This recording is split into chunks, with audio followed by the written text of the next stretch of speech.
નમસ્કાર. આપણે આગળનો વિડીયો તમે જોયો હતો કે આર્ટ કટિંગનો મૂકેલો હતો. અત્યારે 10 દિવસ થયા છે.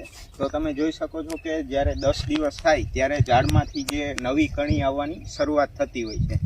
તો આ સમયે આપણે કયા કયા જે કાર્યો છે એ કરવાના છે. તો સૌપ્રથમ જે છે 8 થી 10 દિવસ થાય તો ત્યારબાદ આપણે જમીનમાં જે છે હ્યુમિક એસિડ અથવા તો સીવીડ છે એ ડ્રીપમાં આપણે જે પ્રતિ એકર 1 કિલો આપવાનું છે. ત્યારબાદ જે છે આ જે આપણે સ્ટેમનું કટ થયું હોય ને જે અહીંયાથી જે તમે જોઈ શકો છો આ છાલ ઉખરેલી હોય તેની અંદર જે છે એ મિલીબગના ઈંડા હોય છે. તો આના માટે આપણે જે છે એ ક્લોરોપાયરીફોસ છે અથવા તો જે છે બીજા કોઈ મોલેક્યુલ છે બુફ્રોઝિન છે તેનો જે છે આપણે સ્પ્રે કરવાનો છે.